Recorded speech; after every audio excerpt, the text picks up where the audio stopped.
Tonight, someone is pulling your Victorian corset so tight that even your next breath has to ask permission. And that is the first secret of this world. The garment meant to silence desire does not erase the body at all. It makes the body impossible to ignore. You stand in candlelight while the laces narrow your waist 1 careful inch at a time.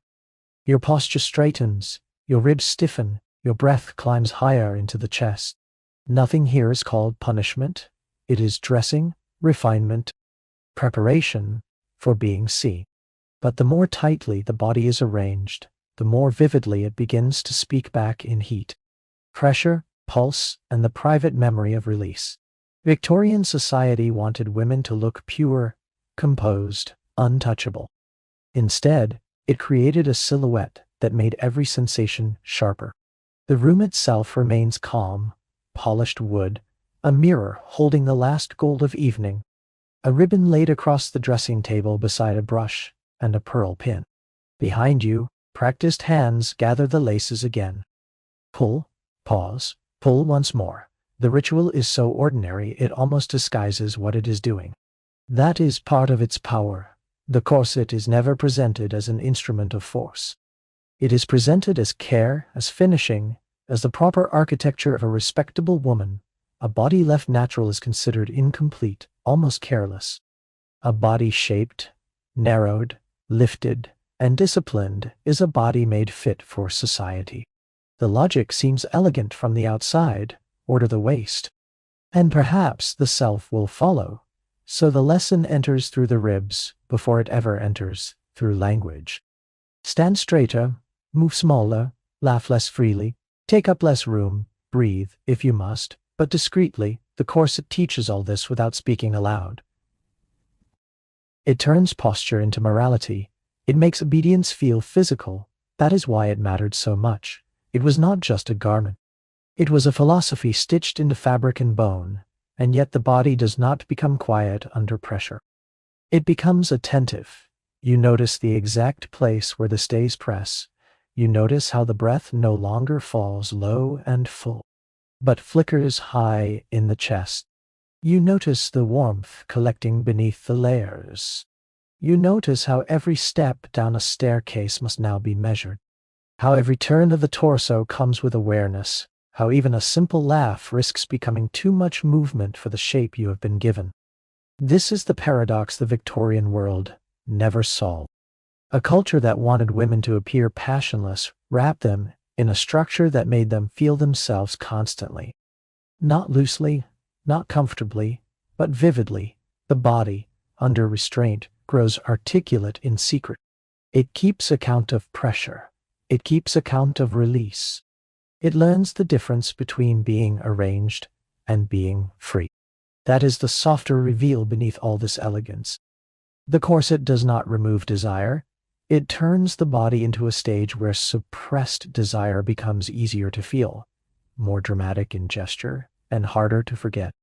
A hand resting on the table, a breath caught halfway, a blush with nowhere to go, a faintness that looks moral from the outside and intensely bodily from within. Even being admired becomes complicated inside such a shape.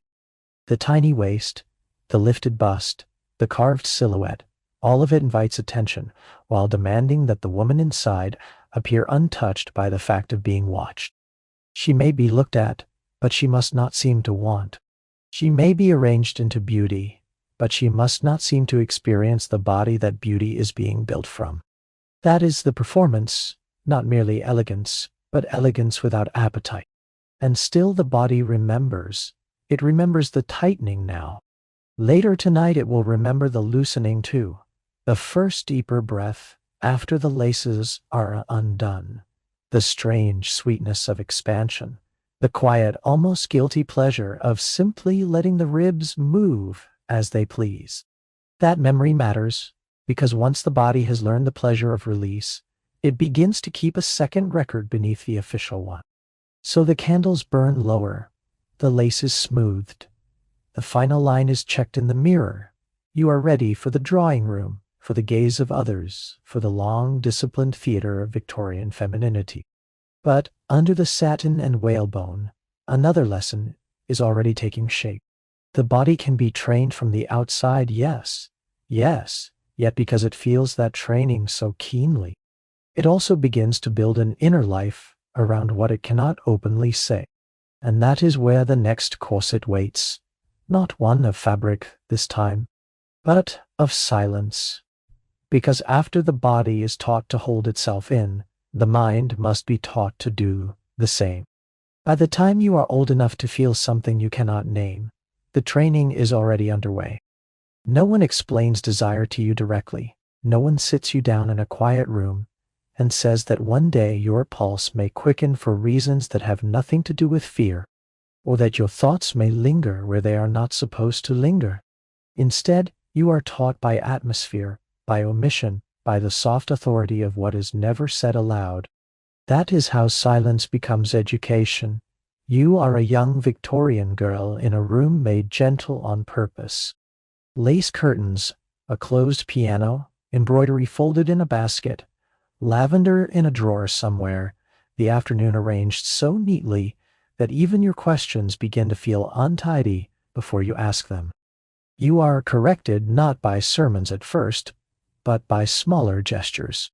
A raised eyebrow when you laugh too brightly, a redirection when your attention settles too warmly on the wrong person. A voice that says, not unkindly, perhaps you might play something for us instead. And slowly you begin to understand that innocence is not truth. It is performance. You are told to be modest, careful, composed. You are taught languages, music, posture, the management of a room, the art of seeming not to need very much. Books that might stir the imagination are discouraged or quietly kept out of reach. Feelings are not named clearly enough to be understood, only surrounded by warnings vague enough to make them seem dangerous. You learn what not to say before you ever learn what you are actually feeling. So you grow up among outlines. There are subjects that lower adult voices, novels that carry too much heat, glances that must be shortened, thoughts that must be straightened before they show on the face. No one says this is desire. No one says this is longing. Instead, they teach you how to disguise restlessness as nerves, curiosity as silliness, hunger as bad taste. That is the real discipline here. By the time a girl has been properly trained, she has learned to censor herself before anyone else needs to do it for her. She can feel the correction coming in advance. She lowers her own eyes. She cools her own voice. She hides eagerness before eagerness has fully formed into language. Silence stops being external and becomes interior. And yet, silence does not produce innocence. It produces confusion with good posture. That is the softer reveal in this part of the story. When a girl is denied honest vocabulary, desire does not disappear. It turns inward. It becomes coded, private, atmospheric. It hides in the books she is told not to read, in the pause after a hand lingers too near, in the way a certain melody at the piano seems to press against the chest without explanation. The more language is withheld, the richer the secret interior life becomes. You can feel that private life forming in very small moments. A candle lit later than it should be, a page turned under the bed cover, a line in a novel that stays warm in the mind long after the book has been closed. A visitor in the drawing room whose voice changes the whole texture of the afternoon, though nothing improper is said. These moments are tiny, but tiny things are often the ones that survive best inside repression. They become the places where feeling first learns to live. The room remains soft through all of this: needlework, piano scales, the smell of starch and polished wood, a mother's footsteps in the hallway, the hush of a proper house arranging itself around a proper girl. Nothing looks cruel. That is why the lesson goes in so deeply. It arrives dressed as civilization, refinement, care. But understanding is not the same as peace. A girl taught to silence herself does not become empty. She becomes inward. She learns to build a second life beneath the visible one, made of hints, imaginings, unfinished questions and feelings she cannot safely name. What the Victorian world calls innocence is often only longing without permission to speak, and soon that silence will be asked to do more than preserve manners. It will be carried into courtship, where modesty, confusion, and carefully managed ignorance stop being merely educational and become part of the social bargain itself. The silence that shaped you as a girl now follows you into rooms lit for selection. A garden party looks harmless enough from a distance. Tea cooling in fine cups, a parasol tilted against the sun. Later, the same world shifts indoors to drawing rooms and ballrooms, to candles and mirrors, polished shoes on polished floors, and mothers who seem to be watching manners when they are really watching futures. You enter smiling, composed, and already understood as part of the display. That is what the marriage market does. It turns innocence into social currency. You are not asked to want openly. You are asked to seem worthy of being wanted. A gentleman approaches, he bows. You answer with just enough warmth to appear agreeable. Never so much that warmth begins to look like appetite. Attraction must travel under safer names now. Suitability, good sense, a respectable manner. The body may feel the quickening, but the room allows only its translation. Because marriage in this world is never merely romance. It is protection, status, a legal future. Without it, a woman risks drifting toward that uneasy edge where people begin speaking of her with pity instead of expectation. So every visit, every dance, every invitation carries more weight than it pretends to. A cup of tea is only a cup of tea on the surface. Beneath it sits the question of a whole life, and so you learn the public version of longing. At the garden party, your fingers rest lightly on porcelain while someone asks whether you enjoy music. At the ball, his hand closes over yours for the length of a waltz, proper enough to pass unnoticed, memorable enough to return later, when the room is dark and you are alone. In the drawing room, you are invited to sing, and the song becomes a safer vehicle than speech for what you cannot say plainly. Desire is not absent here. It is choreographed. That is the quieter reveal in all this silk and civility. The marriage market does not erase attraction. It teaches attraction to survive as timing, implication, restraint, and self-presentation. You can feel it in the smallest things, the parasol lowered just enough, the candlelight softening a face, the compliment murmured a shade too softly, the pause before a hand is released. Because open wanting is forbidden, the smallest sign begins to matter enormously. A second dance can feel like a confession. A lowered voice can sustain a whole week of inward speculation. That is why the atmosphere stays so charged beneath its politeness.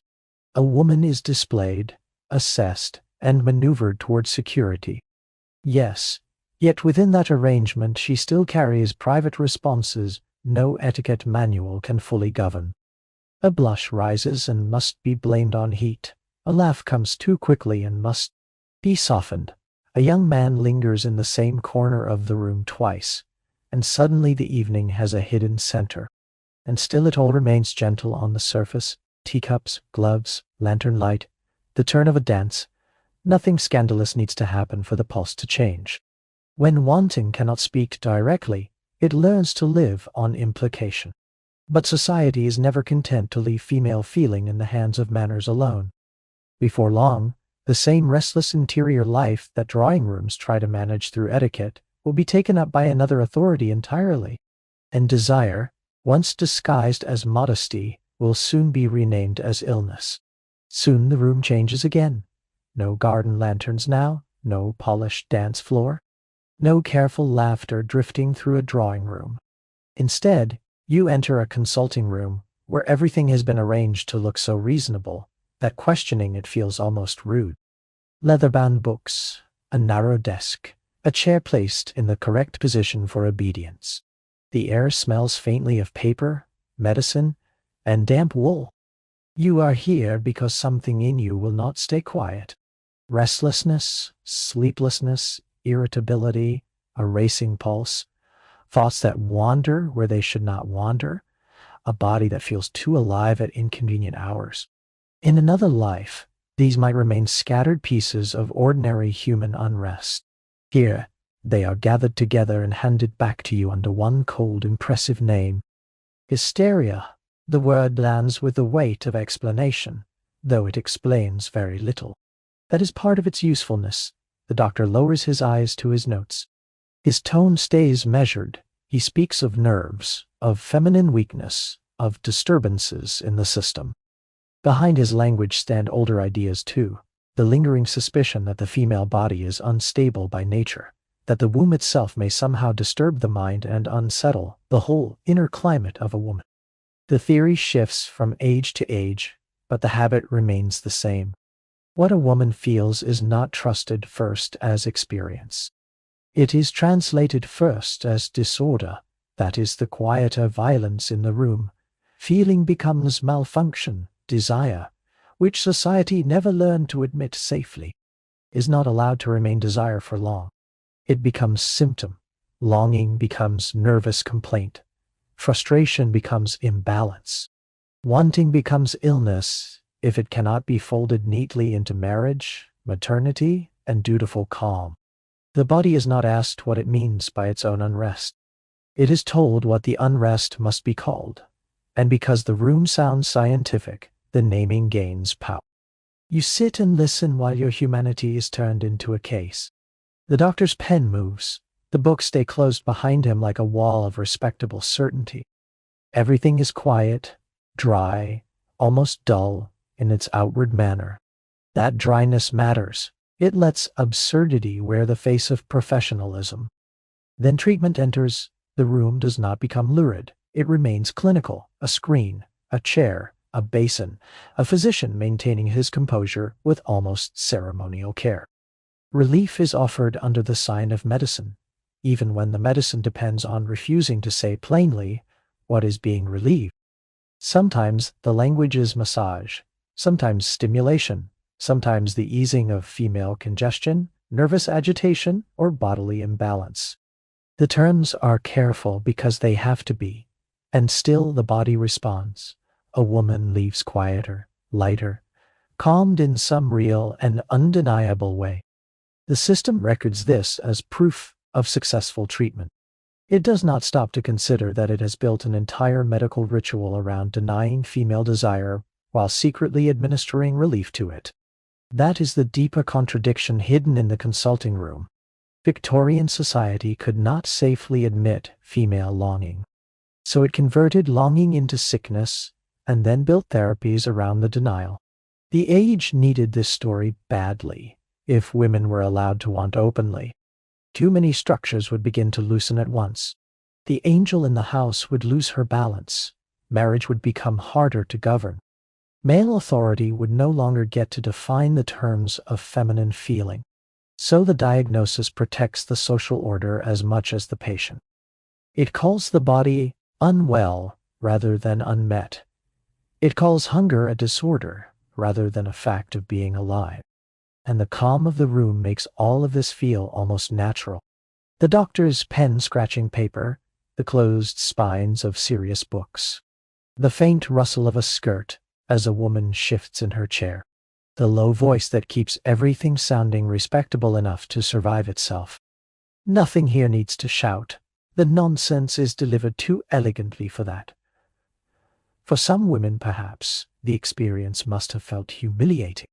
For others, confusingly useful. For many, probably both at once. Relief and erasure can share the same room. A woman may leave feeling better in her body, and less certain of her right to name what that body has felt. That uncertainty may be the truest product of the diagnosis, because the room has offered treatment without recognition. It has touched the symptom and missed the person, and once that happens often enough, a woman begins to understand something difficult and useful. Public language may never be where her private truth can safely live. So she begins to look elsewhere, not to the doctor now, not to the ballroom, not to the watchful drawing room, to a smaller place, a desk, a candle, a locked book hidden in a drawer where the hand may finally write what the mouth cannot say. After the consulting room, you begin to understand that some truths will never survive daylight. So the world grows smaller. You are back in your bedroom now, with the door shut and the house lowered into its gentler nighttime hush. Candle burns beside a little writing desk. Its light reaches only a few chosen things. The edge of the paper, the dark mouth of the inkwell, the brass clasp of a diary meant for no eyes but yours. Beyond that circle, the room softens into shadow. That is where the other life begins.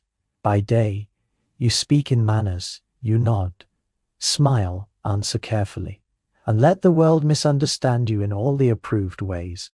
But here, with the candle low and the page waiting, the hand can move towards something nearer the truth.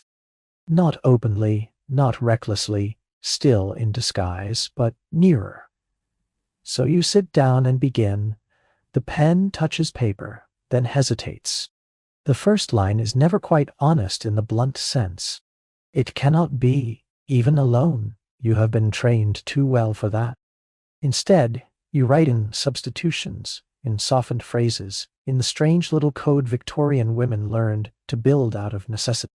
Unsettled nerves, an excess of feeling, a curious agitation, a warm afternoon not soon forgotten, the words remain dressed. But under the dressing something alive begins to stir. That is the comfort of the diary. It allows desire to become language without forcing it to stand naked in the room. A note about restlessness may mean one face returning again and again to the mind. A complaint of nerves may mean the memory of a hand held too long at tea. A line about poor sleep may mean you lay awake, replaying a single glance as though it were an entire conversation. The page receives all of it. It does not interrupt. It does not correct. It does not ask you to become smaller before continuing. And so, slowly, another self takes shape, not the self the world knows, not the composed, dutiful, well-brought-up figure arranged for daylight. Another one made of ink, pauses, revisions, and all the hidden heat the day refuses to admit. The two selves live side by side, rarely touching except here, where the nib scratches over paper and the truth is allowed to appear in veils. That is the softer reveal in this part of the story. The diary does not end repression, it creates a second life inside it. A woman may still be misunderstood in the drawing room, still renamed by doctors, still praised for virtues that leave no room for appetite. But on the page, she begins to read herself differently. Not completely, not without fear, yet enough to know that what she feels is real, even when society gives her no safe vocabulary for it. You can feel the relief in the physical ritual of it. The slight drag of the pen, the blot where emotion outruns control, the folded page pressed smooth beneath the hand, the little pause before one dangerous sentence is allowed to remain instead of being crossed out. Outside, the house sleeps on in proper silence. Inside, under candlelight, a private archive is being assembled, one page at a time. Sometimes the entries are almost absurdly restrained. Today I felt less at ease than usual. Today the afternoon lingered. Today I ought not to have thought so long on it, and yet the restraint makes the feeling stronger, not weaker. The code itself becomes expressive. You know perfectly well what is hiding inside it. That is why the diary feels so intimate. It does not shout. It trembles. It hovers at the edge of admission and leaves the rest for the writer's own pulse to complete. That is also why it matters historically, though the woman writing cannot know this yet. What she fears may condemn her is precisely what will one day prove she existed fully. Her coded pages, her guarded phrases, her careful little evasions become evidence that longing never disappeared. It merely learned how to write in secret. At last the candle has burned lower. You close the diary. The brass clasp clicks softly. Perhaps there is a key. Perhaps the book is only hidden among linen and folded clothing, protected by the hope that no one will look too closely. Nothing in the room has changed outwardly. Tomorrow the same manners will be waiting. The same roles, the same expectations, but something has changed inwardly. No one else has heard the confession. yet you have heard it. In a world determined to keep women illegible to themselves, the diary has made one woman readable, at least for a few pages, at least for one night. And that private truth makes the public ideal waiting outside the bedroom seem stranger than before. Because beyond this desk stands a larger role, polished, praised, and held up as the model of womanhood itself. A woman so selfless, so pure, and so beautifully emptied of appetite, that the very existence of your diary begins to feel like a quiet rebellion against her. By the time you step fully into Victorian womanhood, the role waiting for you has already been polished smooth. It glows in lamplight. It moves softly through parlors. It lowers itself into chairs with quiet grace and rises again without seeming to disturb the air. It speaks gently, listens patiently, keeps the tea warm, the children calm, the room composed, the husband soothed, and the self conveniently absent. This is the ideal set before you, not as a costume exactly, but as a destiny. The angel in the house, at first, the image seems almost tender. A pale gown, folded hands, a low voice near the fire, white muslin catching the light as if purity itself had taken fabric form.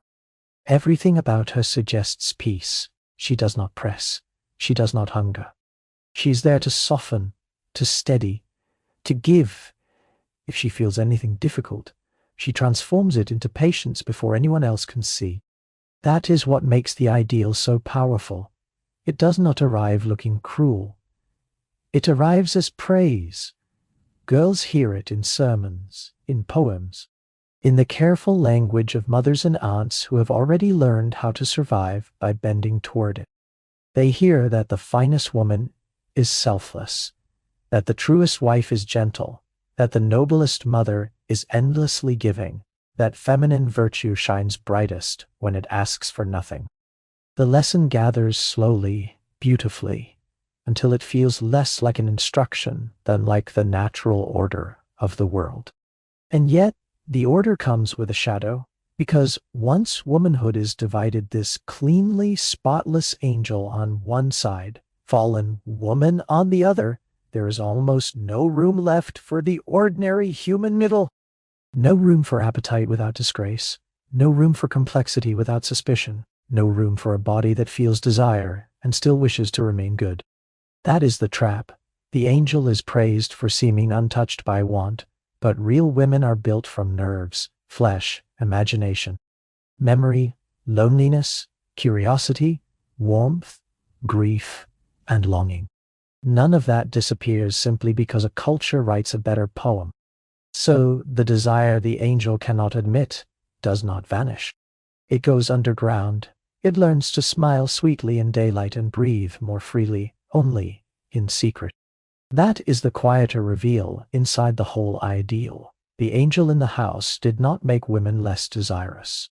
It made desire less speakable, and once desire cannot be spoken, it becomes performance instead. You learn to arrange the face before the feeling fully arrives, to soften the laugh, to lower the eyes, to let warmth show only as grace, never as hunger. Even motherhood is wrapped in this same strange erasure. A mother may be praised as sacred, tender, nourishing, pure, but not as a woman who still possesses a body of her own, with all the difficult life that body continues to carry. The role asks her to become almost spiritual in her goodness, which is another way of asking her to become less legible to herself. You can feel the sadness of it in the rooms where the ideal lives best. A parlor with low coals glowing in the grate, soft footsteps crossing the carpet, a lamp turned down to a flattering hush, a woman seated with sewing in her lap while someone praises her sweetness, her steadiness, her calm influence on the home. She is seen, certainly, but only through the qualities that make her useful to others.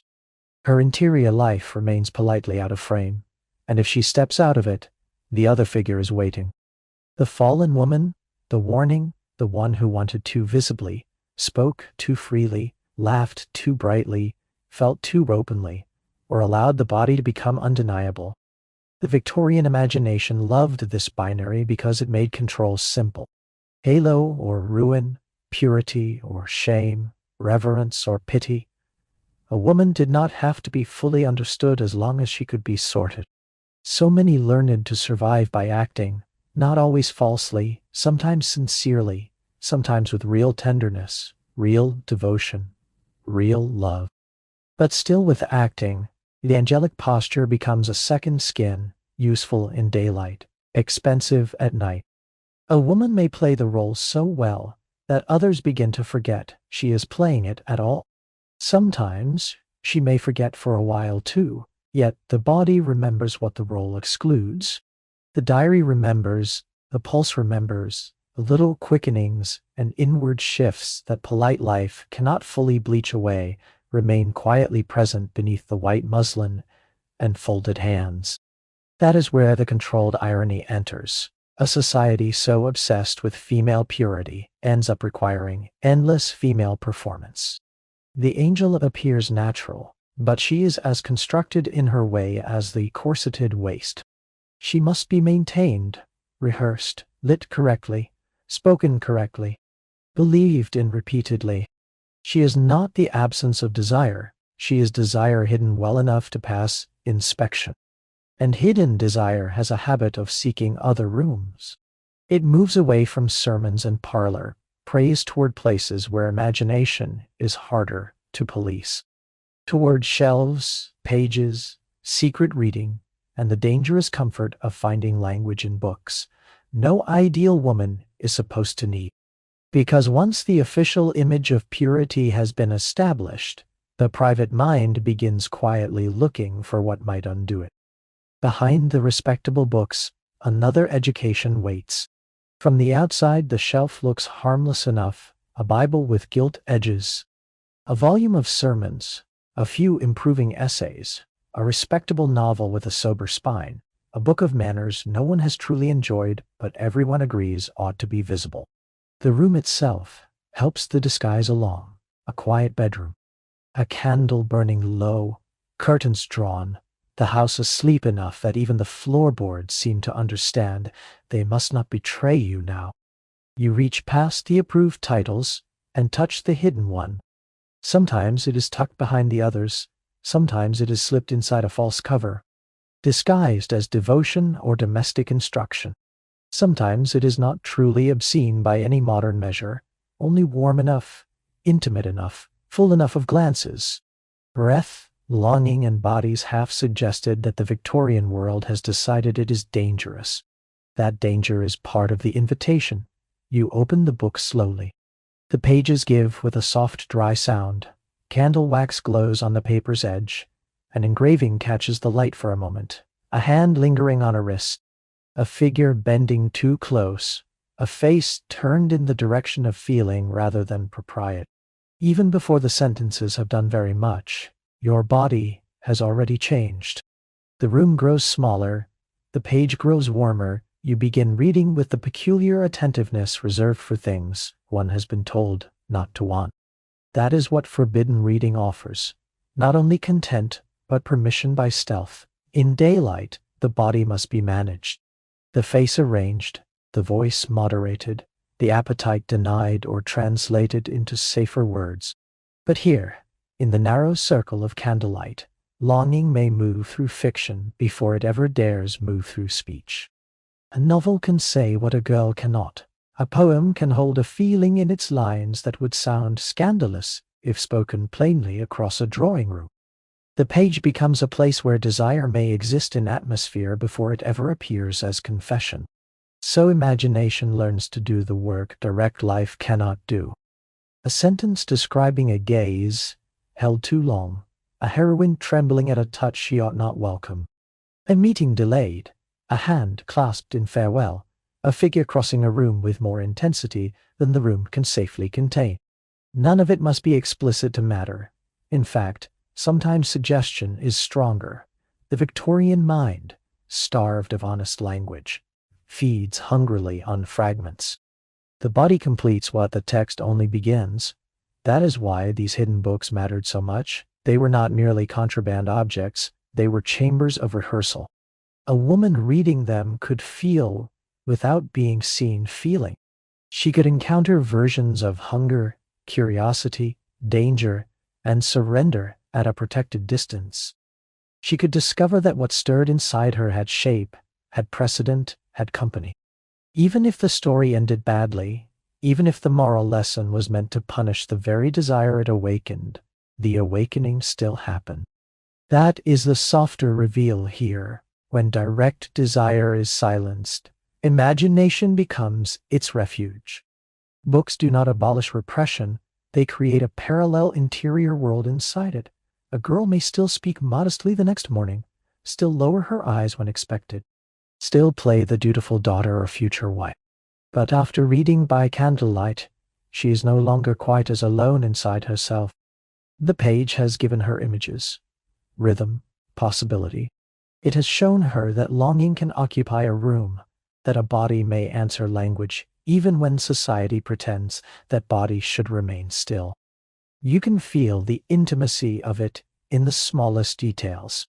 The weight of the cover in your lap, the faint roughness of paper under the thumb, the slight pause before turning a page that you suspect may contain too much, the warmth collecting under the bedclothes if you read hidden there, the tiny shock of hearing a sound in the hallway and snapping the book shut, heart racing, only to realize it was the house settling and not discovery after all.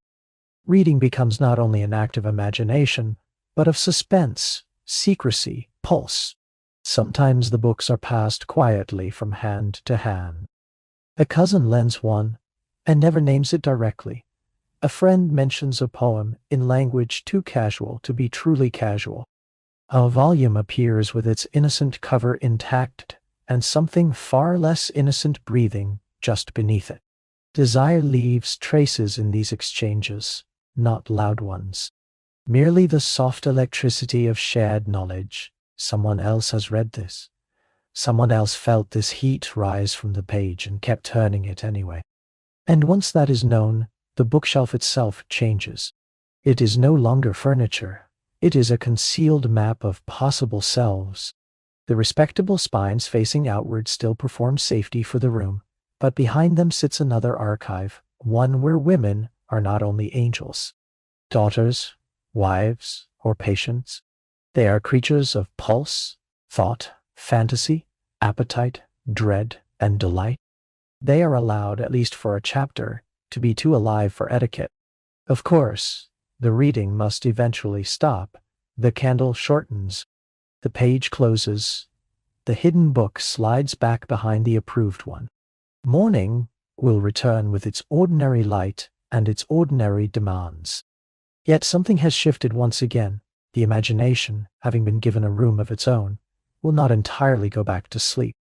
It will follow you into the next day, into the next conversation, into the next song played before visitors, into the next game, the next parlor, the next supervised little ritual where desire pretends to be only amusement.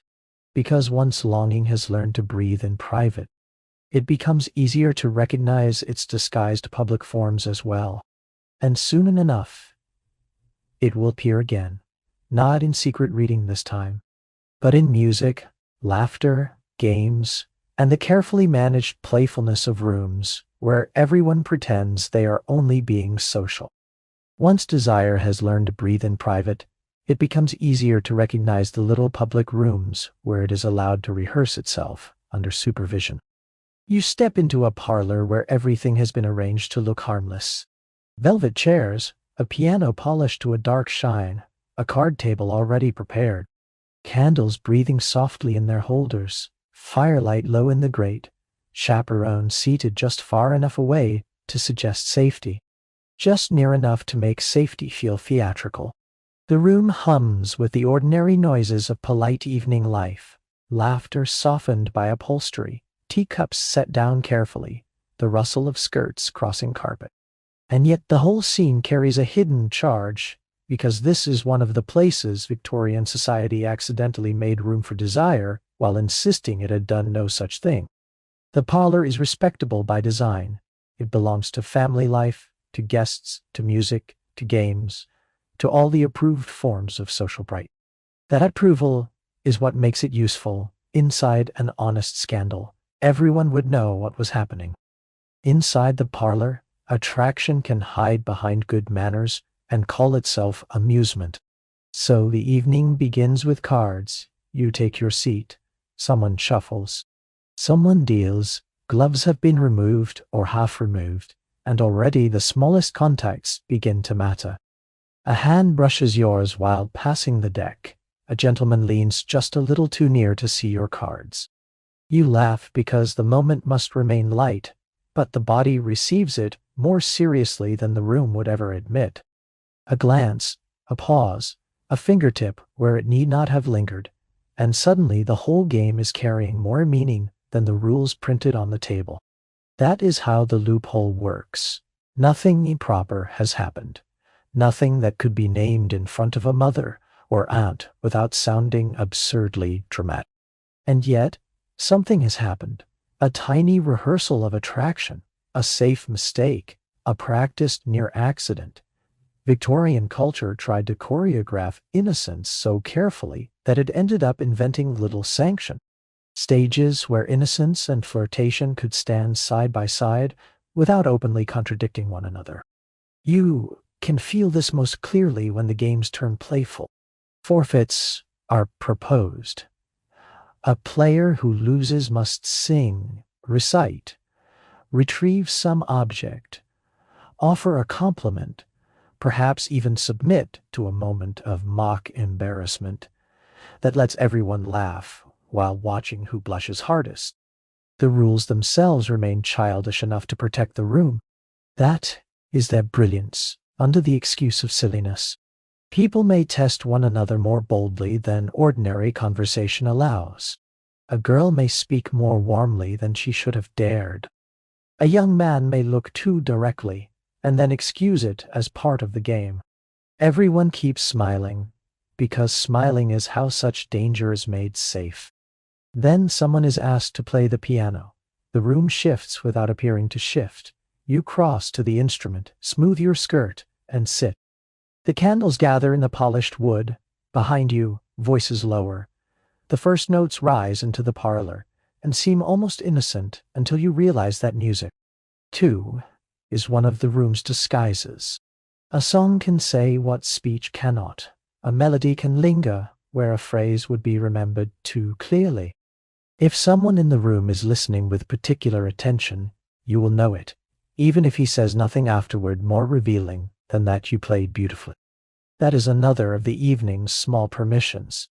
A glance held across the last line of a song, a compliment murmured once the applause fades, a hand offered to help you from the piano stool, formal enough to satisfy the room, intimate enough to stay in the skin longer than it should. In this way, the parlor becomes a whole system of softened signals, playing cards, shared laughter, brushed fingers, songs chosen for reasons no one can confess aloud. Everything supervised, everything deniable, everything somehow still alive. And because it is all deniable, it becomes sharper. A room where desire is openly declared often grows noisy. A room where desire must hide becomes precise. The smallest thing matters more. The place beside the fire that someone chooses twice. The chair moved an inch nearer, the delay before letting go of a hand after a game. The bright little current that passes through the room when everyone knows something is being felt, and everyone agrees to pretend it is merely social ease. That is the quieter reveal here. Victorian society built loopholes into its own restraint. It tried to train innocence, then furnished rooms where attraction could rehearse itself over and over in acceptable miniature. You can feel the gentleness of those rooms still, velvet warmed by firelight, piano notes thinning into the ceiling, playing cards laid down one by one. Laughter never allowed to become too loud. A chaperone turning her head at exactly the moment two younger people hope she will not. The whole evening floats on that delicate balance between permission and prohibition. Nothing collapses into scandal. Nothing needs to. The thrill lives precisely how little may be openly claimed. For a while, that little is enough. A girl goes upstairs later with the memory of one sentence spoken too softly. A boy leaves with the shape of her song still in his head. The parlor has done its work. It has allowed feeling to stretch its limbs without ever calling the stretch by its proper name. It has given desire a polished room in which to practice being almost visible, but only almost, because the parlor belongs to the upstairs world, the watched world, the world of family choreography and respectable life. Beneath it, in narrower corridors and warmer workrooms, intimacy moves differently. Less polished, less coded, less interested in pretending that a brushed hand means nothing at all. And sooner or later, the path will lead down there, below the floorboards, where the house keeps another kind of truth. Below the polished rooms, the house keeps a second life. You feel it the moment you leave the parlor world behind and descend into narrower air. The carpets give way to stone. The perfume of drawing rooms thins into starch, steam, bread, coal, and damp wool. Here the corridors are tighter, the ceilings lower, the light meaner. A candle stub burns in the scullery. Flour dust rests on a table in the pantry. Somewhere in the laundry room, hot steam clings to the walls and settles against the skin. This is the underside of respectability, and it breathes differently. Upstairs, desire is taught to wear gloves. Down here, it works with bare hands. A maid has been awake since before dawn. Her sleeves are rolled. Her wrists are warm from water and labor. A footman passes too close in the corridor, carrying a tray, or pretending to. The brush of cloth against cloth lasts no longer than a second, but in a world built from exhaustion and proximity, a second can be enough. A look, a muttered joke in the pantry, a pause at the bottom of a stairwell where no mistress is listening. The body, stripped of some of the upstairs ceremony, answers more quickly here. That does not make this world freer, only more immediate. The servant spaces of a Victorian house are full of intimacy that has no patience for ornament. People live close together, work close together, and grow tired in one another's company. They hear one another cough at night. They pass one another with loosened collars and flour on the sleeve. They know who is kind, who is watchful, who lingers, who touches by accident, and who does not mean it accidentally at all. In such rooms, attraction can become physical before it ever becomes eloquent. That is the difference class makes to the texture of desire. Upstairs, feeling is choreographed into card games, songs, and carefully managed glances. Downstairs, it is more likely to appear in a stolen kiss near the pantry shelves, in a hand caught briefly in the laundry steam, in a breath shared too close to. The wall before footsteps send both people apart again. There is less lace around it, less fiction of not knowing what is happening. The body comes forward more plainly when it does not have the luxury of endless performance. And yet danger sits much nearer here as well. A servant girl cannot misstep as harmlessly as a lady at a ball. Pregnancy is not a scandal she may perhaps survive through family management and soft explanation. It can mean dismissal, ruin, hunger, the abrupt closing of what little future service had offered. Gossip moves fast below stairs, and faster still when it rises upward. A mistress may forgive flirtation as long as she does not have to see its consequences. The moment desire leaves proof in the body, the house changes its tone. That is the sorrow woven through the warmth, because there is warmth here.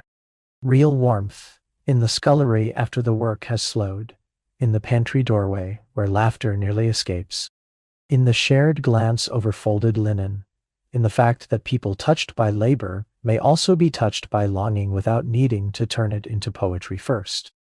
A housemaid and a footman do not always need music to tell them something is happening. Sometimes the steam in the laundry room is enough. Sometimes the narrowness of a corridor does the work all by itself. You can feel the life of it in the materials around them. Worn hands dusted with flour, candle grease on a rough table.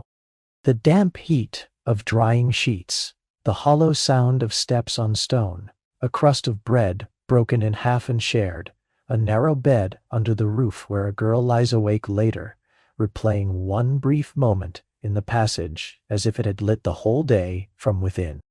Nothing here is grand. That is why it feels so true. But the house below stairs is never outside power. That matters too. Employer and servant do not meet on even ground, and desire tangled across that line carries its own darker weight.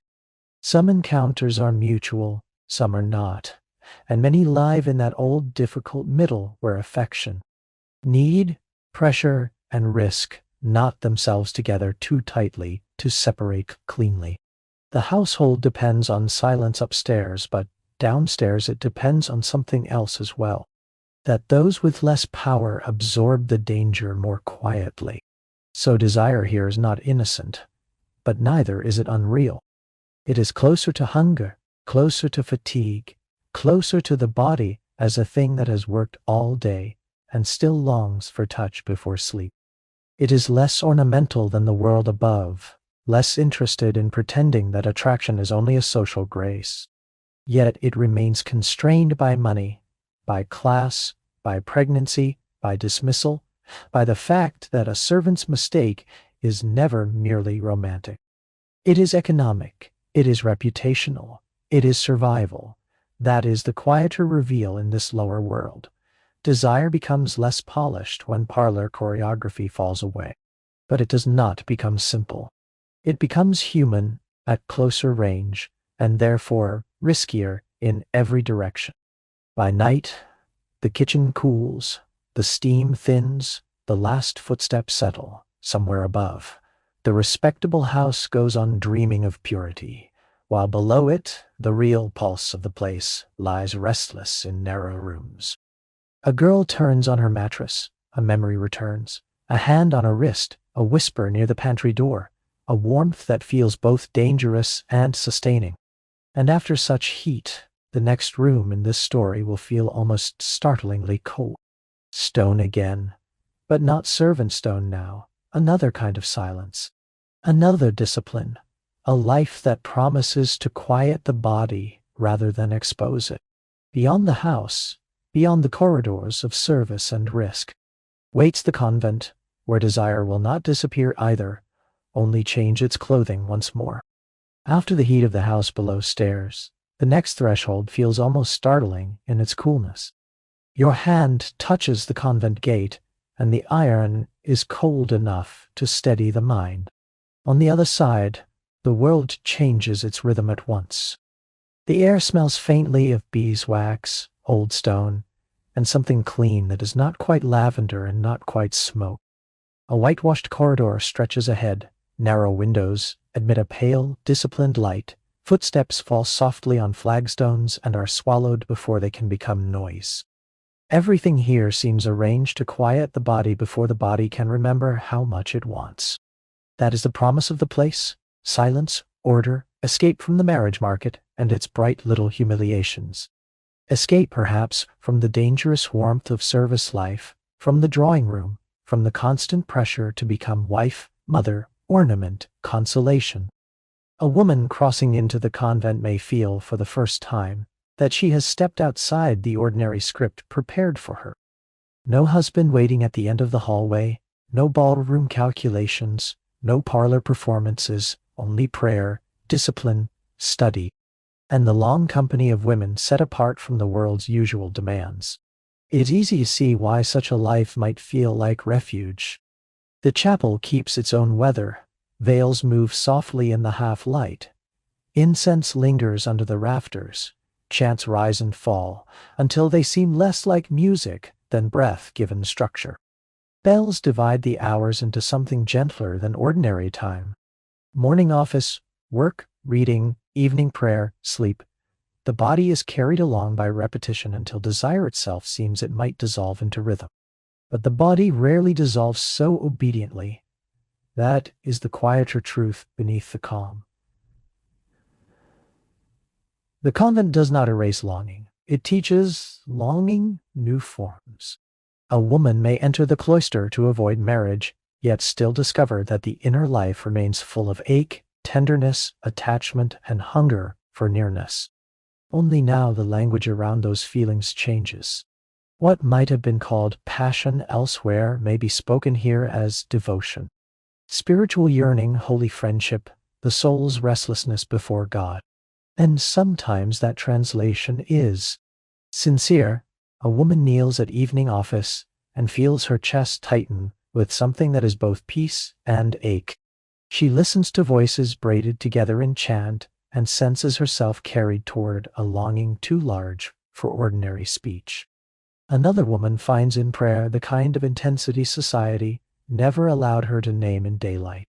The convent offers forms for such inward weather, ritual, music, silence, repetition. They do not cure desire, they give it somewhere to kneel. It is not only prayer that redirects feeling here, it is female company too.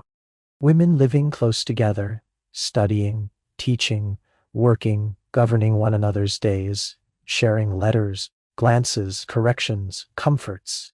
A hand adjusting a veil, a voice lingering after instruction, a particular face sought out a little too quickly in chapel. A friendship deepening until it trembles with more feeling than the rule books would comfortably admit. None of this needs to become scandal to become real. In the hush of the cloister, attachment can grow rich and intense, precisely because it is sheltered from the rougher naming systems of the outer world. That is part of the mystery. The convent gives women distance from men, but not distance from the body, nor from the need to love, admire, cling, yearn, obey, or be chosen. Sometimes desire turns upward and becomes prayer. Sometimes it turns sideways and becomes female attachment. Sometimes it turns inward and becomes discipline, the fierce pleasure of mastering the self in a world that once tried only to master you. Even authority itself carries a charge, an abbess holding keys, giving orders, shaping the life of the house, may offer another kind of fascination entirely.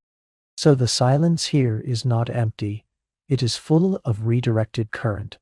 The flagstones remember knees, the narrow windows hold late light in pale strips across the floor. A nun passes beneath them with folded hands, her face composed, her thoughts perhaps less simple than her posture suggests. The evening office begins, incense rises again. The chant enters the body through repetition until it seems possible that longing itself has become a liturgical instrument. Restrained, elevated, but not gone. That is the softer reveal in this chapter. Sacred space does not defeat desire. It alters its costume. The convent teaches longing how to move in veils and prayer hours, how to speak through devotion, obedience, intellectual hunger, female closeness, and the strange intimacy of shared spiritual labor. A woman may not be free here in any modern sense, yet neither is she merely buried. She is translated, and translation always leaves traces of the original beneath the new form. You can feel those traces most strongly at night, the corridor dim, the wax softening in its holder, a page turned in a small cell, a distant cough, the memory of someone's voice from the choir still alive in the ear. Nothing outwardly dramatic, only that old inward movement again, quiet and persistent, proving that the human heart remains itself even under white veils and holy rules. By morning, the bell will call everyone back into order. The same steps, the same prayers, the same disciplined peace. Yet, once you have seen how desire survives even here, it becomes harder to believe the larger Victorian claim that women were naturally passionless. And soon that claim will have to be faced directly, not in parlors now, nor in chapels, but in the sharper world of debate, medicine, and argument, where men will begin speaking with great confidence about whether women feel desire at all. By now the question has left the chapel and entered brighter rooms where it becomes theory. You hear it in drawing rooms after dinner, in lecture halls with dry air and stiff collars, in medical offices where men speak with great assurance about bodies they do not inhabit. The subject is women, of course, but the speakers are usually men. And the question sounds almost absurd in its calm seriousness. Do women actually feel desire, or only duty? Do they seek pleasure or merely submit to nature's plan? The room pretends this is inquiry. Often, it is only power dressed as curiosity. That is how the debate begins. A gentleman in a chair by the fire declares that respectable women are naturally passionless, too refined for appetite, too morally elevated for bodily hunger.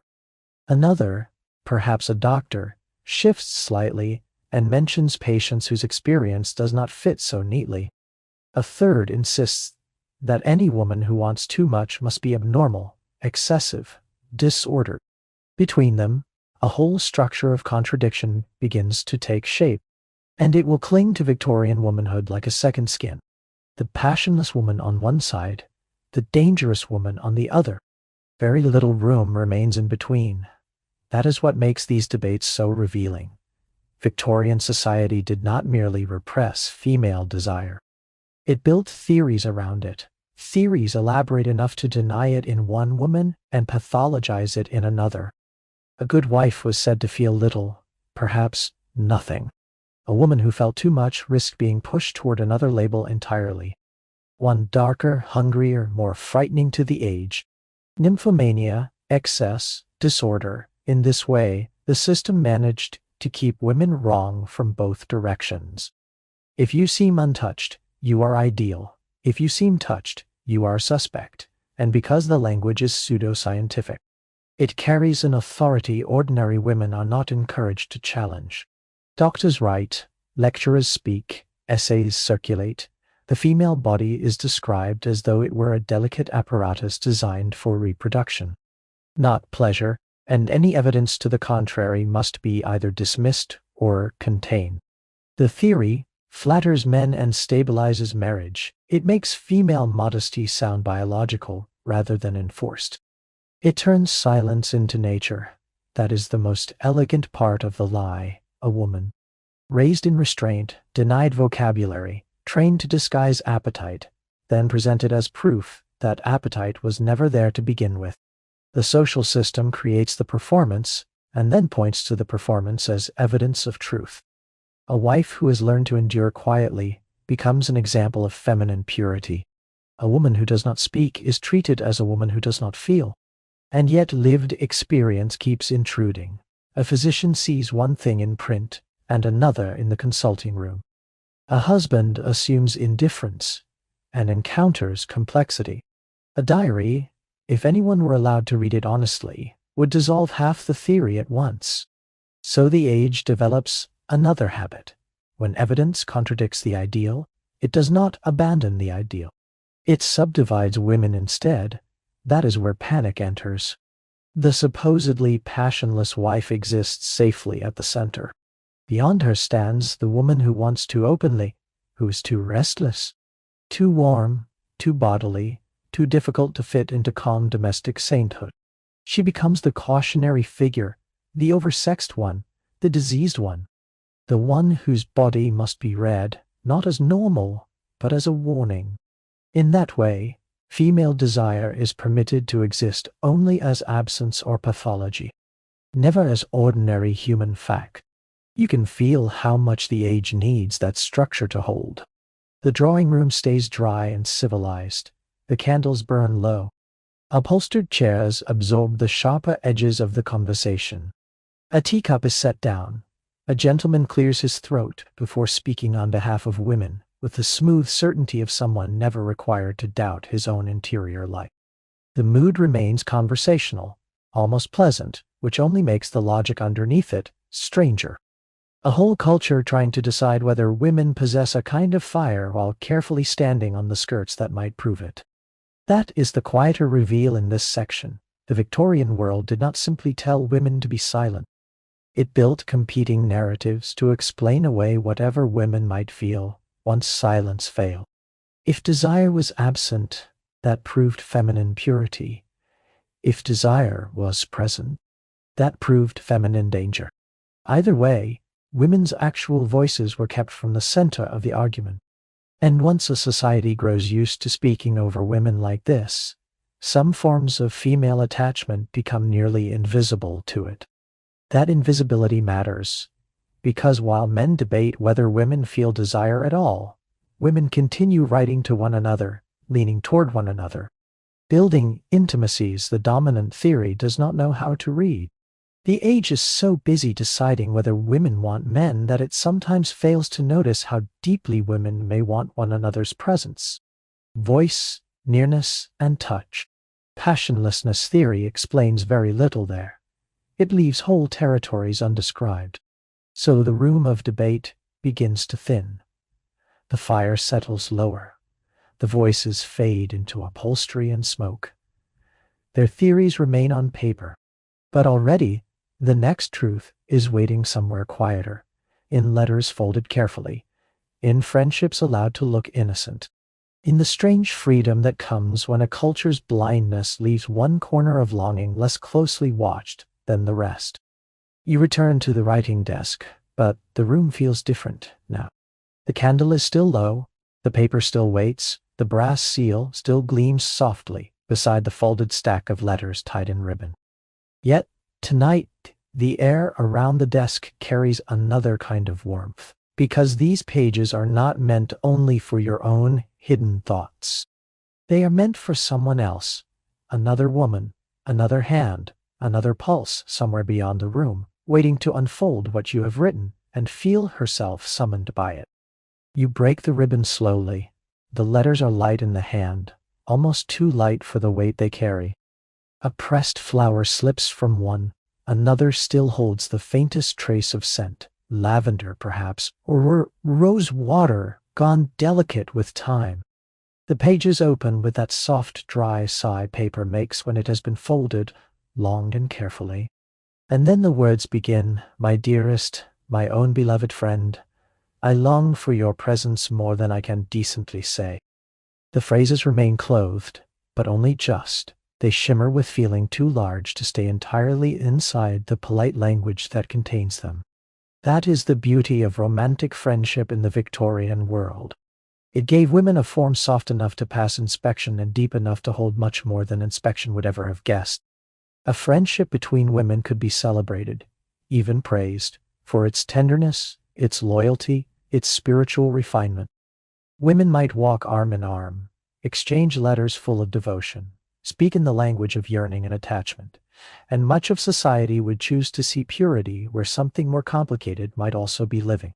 That blindness became a kind of shelter, not perfect shelter, not complete freedom, but enough for longing to survive under a safer name, enough for desire to drape itself in the accepted beauty of female closeness. Enough for one woman to miss another with an intensity that would have caused alarm had the same feeling been directed openly toward a man outside marriage. So the letters deepen, a shared walk remembered too vividly, a touch at parting that returns again and again in the mind. A sentence about your absence having emptied the week of color. A line about how no company pleases like yours. To an outsider, perhaps it remains merely affectionate. To the woman writing, and often to the woman reading, it may mean far more. That is what makes the language so luminous. It lives in two worlds at once. Innocent enough to survive the surface, charged enough to nourish the secret interior life beneath it. And sometimes the letters are not alone. There are poems copied into albums, small gifts exchanged, and kept too carefully, books lent and returned with certain passages marked only in memory. Shared walks that linger in the body after they end. Visits prolonged under family approval, because female companionship appears so wholesome, so elevating, so harmless in the moral imagination of the age. A woman may hunger for another woman's presence and still speak in the most acceptable tones of attachment. That acceptance is precisely what gives the feeling room to grow. That is the quieter reveal here. Friendship often functioned as a protective cloak, under which female desire could survive with less scrutiny than heterosexual passion. The culture knew how to police men and women. It knew how to fear courtship, flirtation, seduction, scandal. But it did not always know how to read what passed between women, especially when it arrived in graceful handwriting and tender moral language. The very ideal of female purity helped conceal what it could not imagine clearly. If women were presumed passionless, then their closeness to one another might be treated as innocent by default, even when it trembled with longing. You can feel that longing in the smallest rituals, a letter pressed briefly to the lips before it is sealed, wax softening over flame, a name written more slowly than the rest, a shared bench in a garden where conversation grows quiet and the silence itself becomes full. Two women walking home at dusk, sleeves brushing, neither moving away. Nothing here needs to become overt to become real, in fact. The softness is part of what allows it to endure. Desire does not always arrive as declaration. Sometimes it survives best as atmosphere, as ache, as a nearness the world mistakes for harmless devotion. And because it is mistaken, it may deepen.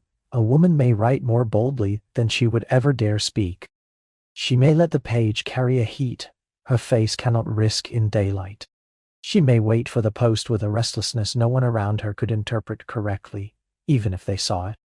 She may discover that another woman's reply changes the whole texture of the week, that a life can begin to divide itself around letters, around meetings, around the promise of being read by someone who sees more than society allows. That is where the tenderness becomes almost unbearable, because even in its refuge, the feeling is never fully safe. A letter may be opened by the wrong hands. A friendship may grow too intense for comfort. Gossip may begin if attachment is allowed too much public gravity. Some women destroy their correspondence later.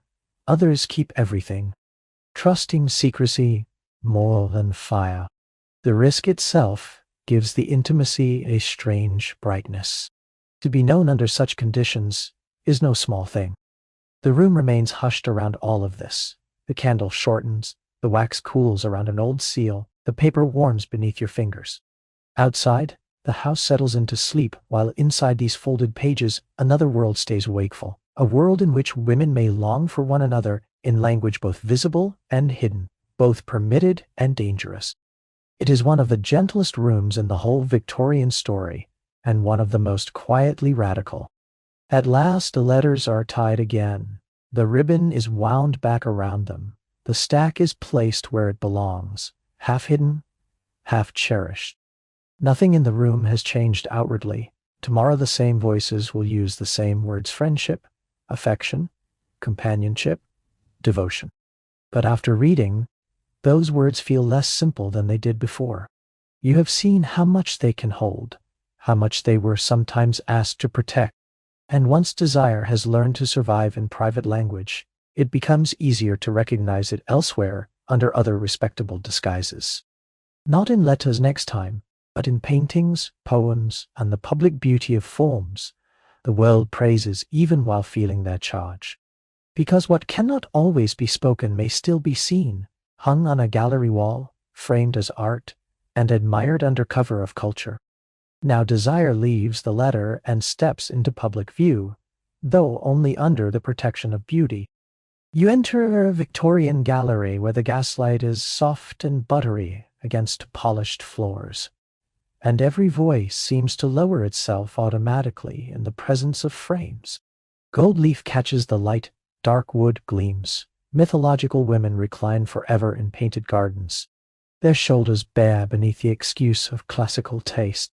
Pre-Raphaelite faces gaze out with heavy eyelids and parted lips. All holiness on the title card, all trouble in the brushwork. Around you, visitors move slowly, hands folded, expressions composed, as though they have come only to admire technique. That, of course, is part of the performance. Art offers the age one of its finest loopholes. A woman may stand before a painting and look as long as she likes, provided she calls the looking aesthetic. A man may linger over flesh, if the flesh belongs to Venus Ophelia, a saint, a martyr, a goddess, a figure safely escorted into the room by myth, scripture, or allegory. The frame does a great deal of moral work. Once desire is dressed as culture, the room can breathe around it more easily. So people come to look at a painted wrist too luminous to be accidental, at hair poured across a shoulder with more devotion than any sermon would approve, at a mouth rendered with such tenderness that even silence begins to feel intimate in front of it. A viewer may speak of composition, symbolism, color, influence, line. All of that may even be true, yet the body often understands something faster than criticism does. The pulse changes, the gaze returns, a painting becomes memorable for reasons no catalog would ever print.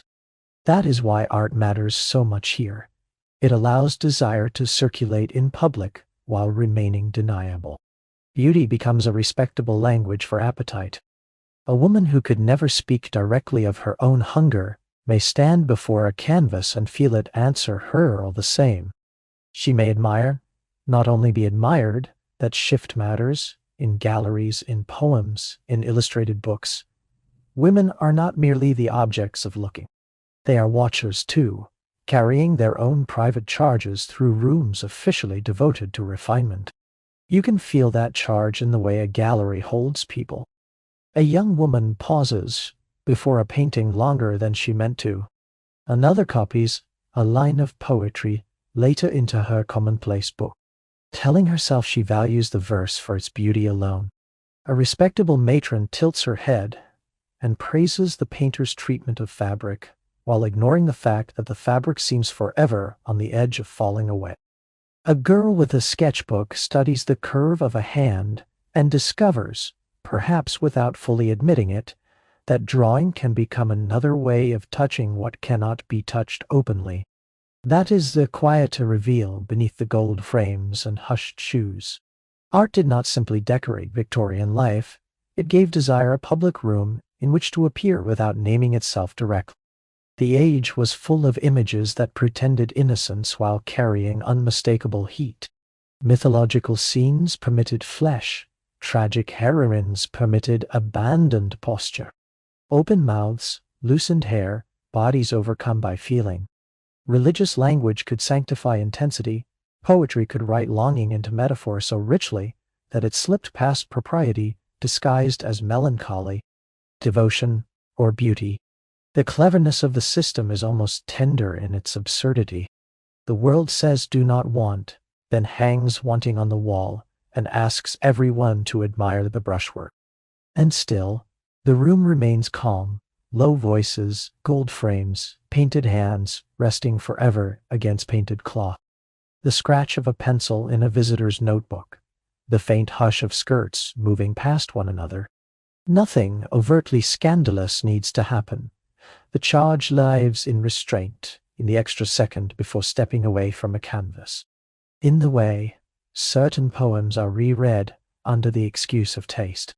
In the fact that beauty offers enough cover for appetite to breathe. For women, especially, that cover can feel like a kind of permission. Here at last is a place where attention may be sustained without immediate suspicion. Or you may look, you may feel stirred, you may call the stirring artistic if anyone asks. The gallery does not free desire, exactly, but it legitimizes its outline. It teaches the eye to dwell. It lets the imagination sharpen around form, color, posture, expression. A woman might leave having said nothing improper, yet carry home an image that glows in the mind far longer than the polite conversation she endured beside it. And once beauty has done that work in paint, it becomes easier to notice the same work being done elsewhere. Because the Victorian world did not stage desire only on gallery walls. It also staged it on living bodies, in silk, in muslin, in sleeves that slipped back just enough, in skirts that concealed so much they made a glimpse feel almost electric. After painted bodies come dressed ones, and after allegory comes fashion, where concealment itself becomes one of desire's most skillful forms. Now the body returns, not as paint on a gallery wall, but as movement under fabric. You are on a London street first, then at a ball, then halfway down a staircase, where candlelight catches silk and lets it breathe for a moment before the figure passes on. The gown is proper by every visible rule, The neckline is not too daring, the gloves are buttoned, the skirt is full enough to suggest modesty rather than exposure. And yet nothing about the effect is neutral. The body has not been hidden so much as arranged into suspense. That is the genius of Victorian fashion. It does not simply conceal, it teaches the eye to wait. A bustle swells gently at the back, reshaping the whole line of the body into something theatrical, without ever needing to say so aloud. A corseted waist narrows the center until the rest of the figure seems to bloom around it. Sleeves pull back just enough to reveal the wrist when a woman lifts her hand. A hem rises for one dangerous second while stepping into a carriage or crossing a wet street, and suddenly an ankle, a stocking, the smallest imaginable glimpse carries the force of an event. Because the reveal is never complete, it becomes stronger. That is the quieter truth beneath all the silken whalebone. Victorian fashion did not merely hide the female body. It staged desire by making visibility partial, fragmentary, and therefore charged. A whole culture trained itself to thrill at the smallest interruption in the surface. The flash of a boot, the curve beneath a fitted bodice, the line of a throat above white muslin. The body became most powerful exactly where it was least available. You can feel that power in the dressing ritual itself. Ribbon drawn through a fastening glove leather eased over the fingers. A mirror catching the profile of a shoulder as a maid smooths the last fold into place. Stockings chosen not because anyone is supposed to see them, but because the secret of them changes how the wearer feels inside the gown. A woman may dress for propriety and still know that beneath the visible order lies another smaller world of selection and private pleasure. A hidden color, a finer fabric, a layer meant more for self-knowledge than for public view. That is where the soft irony enters. A society obsessed with female modesty ends up inventing garments that eroticize almost everything through delay. Cover the leg and the ankle becomes electric. Conceal the body under structure, and the silhouette begins doing all the speaking. Insist that a woman must not appear to want, then dress her in a shape design to make others look. The contradiction is so complete, it almost becomes elegant. And women were not always passive inside it. A brighter stocking under a sober skirt, a sleeve chosen for how it opens at the wrist, a bodice cut just low enough to remain defensible, a ribbon tied where the eye will pause. Fashion could be imposed, yes, but it could also be played with. Yes, but it could also be played with. Not freedom, exactly, but manipulation of the frame. A small private say in how the body entered the room and what kind of silence followed it there. You can imagine the moment clearly. At the ball, the staircase glows. Candles double themselves in mirrors. Below, the room turns upward as you descend. Slowly enough that every movement seems deliberate, whether you mean it to or not. Silk whispers at your knees. The glove tightens at the hand. A gentleman waiting below tries not to stare too obviously, and fails just a little. The gown has obeyed every rule. Still, it has arrived carrying heat. That is because fashion here works like a magic trick. It shows less and suggests more. It trains the body into symbols of desire while pretending those symbols are only decorum. The crinoline widens space. The bustle reshapes balance. The corset defines the center. Everything that looks proper from a distance becomes, at closer range, a performance of carefully managed revelation. Even the act of crossing the room can feel like a sequence of openings and refusals. And the room understands this, even when it pretends not to. A glance drops to the hem and rises again too quickly. A compliment on elegance means more than elegance. A woman adjusts her skirt before sitting, fully aware of what may and may not be seen in the movement. The body, so long disciplined into silence, now speaks through fabric, outline, pause, and glimpse. Not openly, never openly, but clearly enough for those trained in the language. That is the softer reveal in this chapter. Victorian fashion did not suppress desire so much as teach it to live in fragments.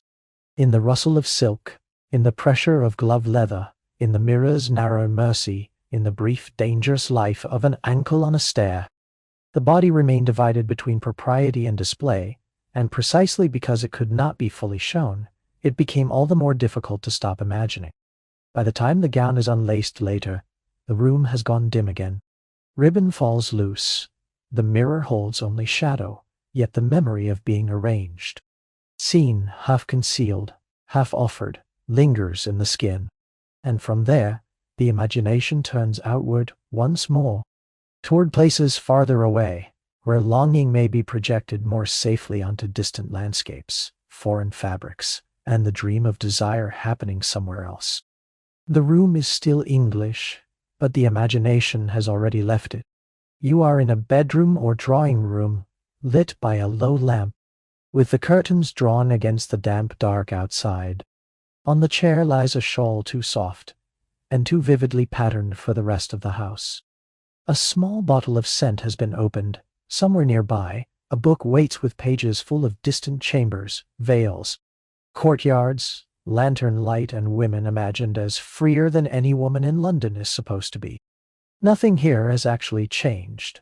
The same walls hold you.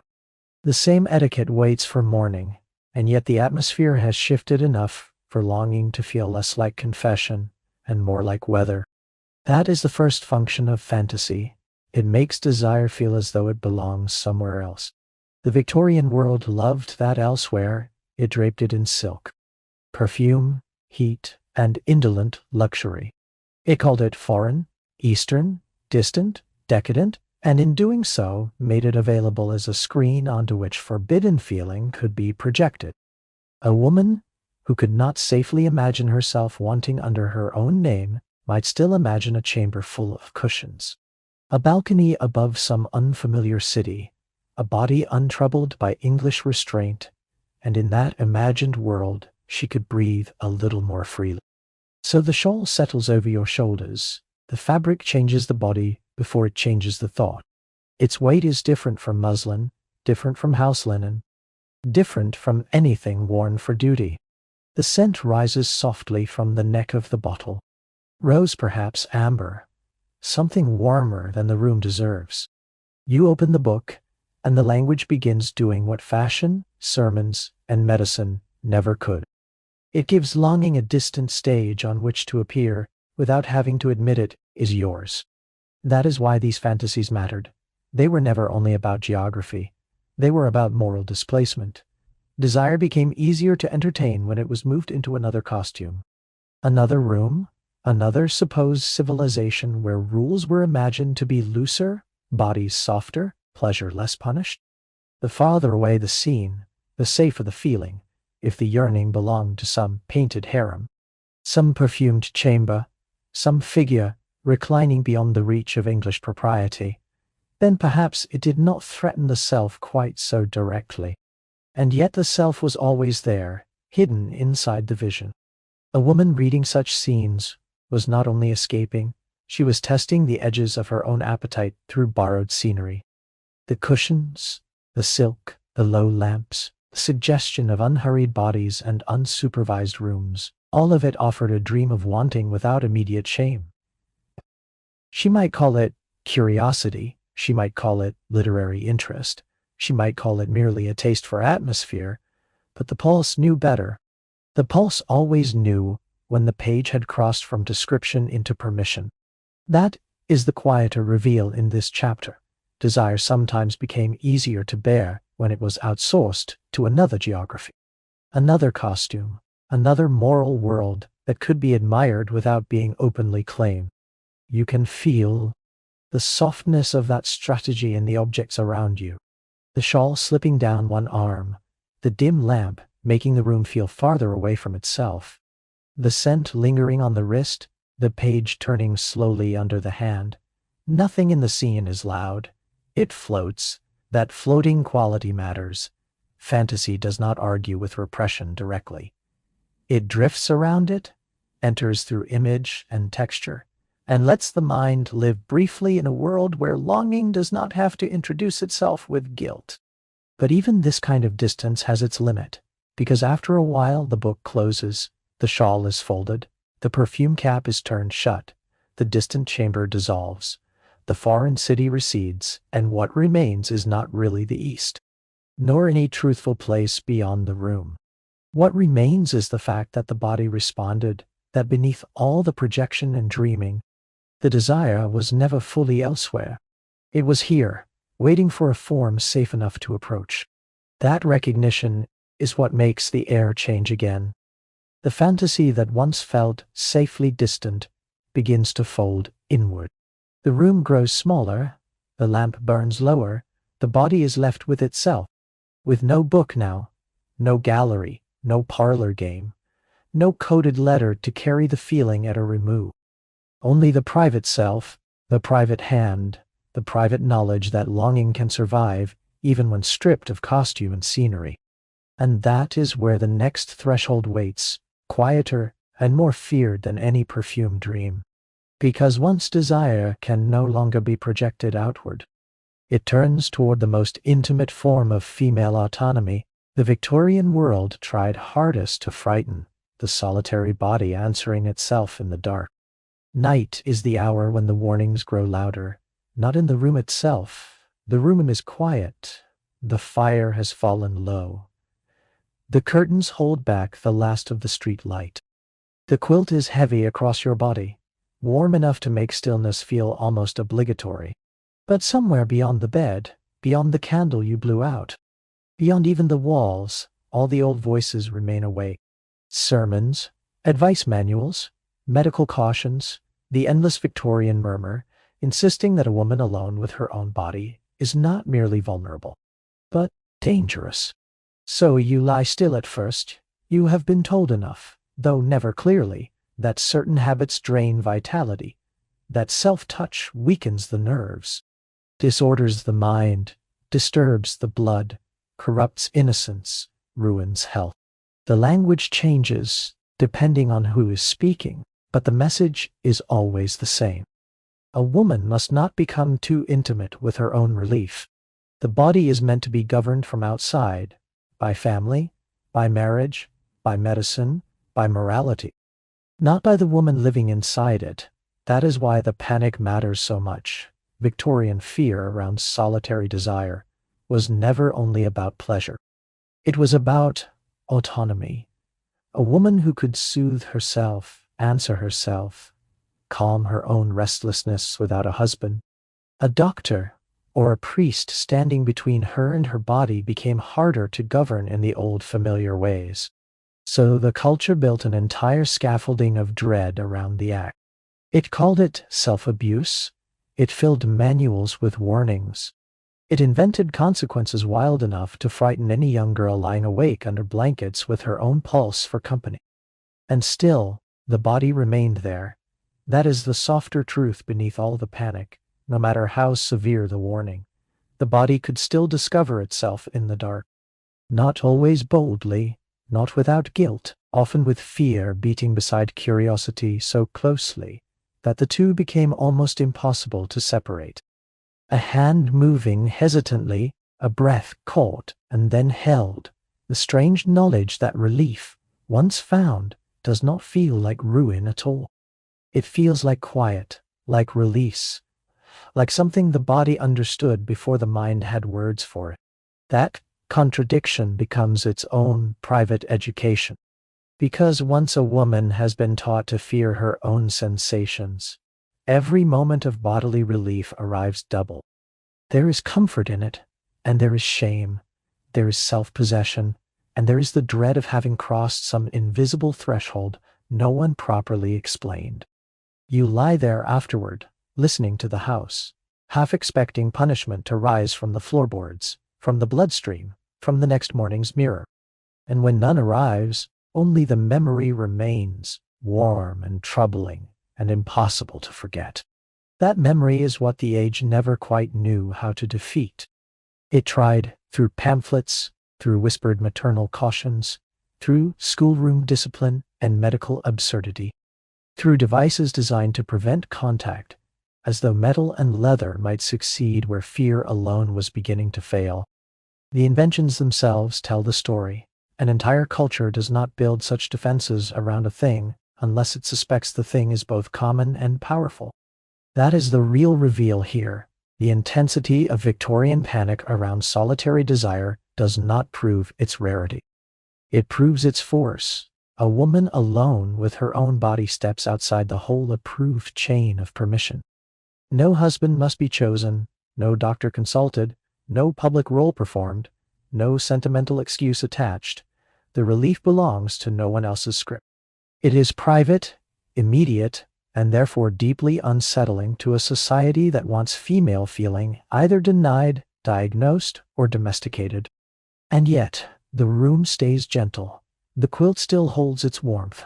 The dark remains close and soft around the bed. Somewhere a board settles in the house. Somewhere else a clock continues its patient work. Nothing outwardly dramatic interrupts the hour. That is what makes the whole thing feel so inward, so secretive, so suspended between fear and freedom. The rebellion is not noisy. It barely moves. It happens in the smallest possible territory. And still, it alters the balance of power. Because after such a night, a woman knows something difficult to unknow. She knows the body can answer itself. She knows relief need not always be mediated by authority. She knows the old warnings have exaggerated their certainty, because certainty is all they have. The body, once heard directly, becomes less easy to frighten forever after. Even if guilt still shadows the knowledge, even if shame still arrives in the morning. To tidy the room and rename what happened. That is why the panic never truly resolves. It cannot. The act is too intimate, too repeatable, too unavailable to surveillance once the candle is out and the door is closed. Victorian culture may crowd the bedroom with warnings, but it cannot remain there through the whole night. Sooner or later, the room belongs again to the woman inside it and to the quiet fact of her own pulse. By morning, of course, the house returns, curtains opened, water poured, hair arranged, the body redressed into modesty, as if the darkness had contained nothing worth mentioning. Yet something has shifted, however slightly. The domestic script no longer feels quite complete. There is another life now beneath it, not only of longing, but of private answer. And because that answer is so inward, the next escape in this story will feel almost exhilarating by contrast. Outward movement, air, travel, the stage, roads, trains, distant cities, women stepping beyond the narrowed rooms of home, and discovering that once the body has learned one form of autonomy, it begins to imagine others as well. After the stillness of the bedroom, the next movement feels almost shocking. A train platform, a steamship deck, the bright mouth of a theater at dusk, the body, which has spent so long being managed in drawing rooms and under quilts, suddenly finds itself in motion, and motion changes everything. Cloaks are buttoned, trunks are lifted, tickets are folded into gloves. Gaslight trembles on wet pavement. Somewhere a whistle blows, and with it comes the thrilling sense that supervision, for once, may not be able to keep pace. That is the first seduction of travel and public life. Distance loosens the script. A woman leaving home, even respectably, passes into a different kind of atmosphere. On a train, in a hotel, on a ship, in a foreign street, she is still carrying all the old lessons inside her, but the walls that once repeated those lessons begin to fall farther away. No mother's glance at the edge of the room, no familiar parlor arranged for judgment, no household so intimate with her habits that every change in tone can be read at once. The body feels this freedom before the mind fully trusts it. You can feel it in the details, the rhythm of wheels under a carriage or carriage under a train. The salt of sea air on the face, a hotel balcony door opening onto a city where no one knows your name. The strangeness of walking a little farther than you would at home, lingering a little longer, speaking with someone, because the moment allows it, and not because the household has sanctioned it. Movement itself begins to feel intimate. To be in transit is to be briefly less owned by any one version of yourself. That is why actresses belong here too. The stage offers another form of motion, another escape from the fixed domestic frame. Behind the theater entrance waits velvet, powder, lamp heat, costumes, mirrors, ringed with light, and the hum of being seen on purpose. An actress enters a room already carrying more public life than the angel in the house was ever meant to survive. She is looked at, certainly, but she also uses the looking. She moves, speaks, sings, and crosses the stage with a body no longer pretending it is there only to be modestly arranged in the corner. That change matters. A woman on stage is not free in any pure sense. Fame has its own cages. Gossip follows applause as surely as shadow follows lamplight.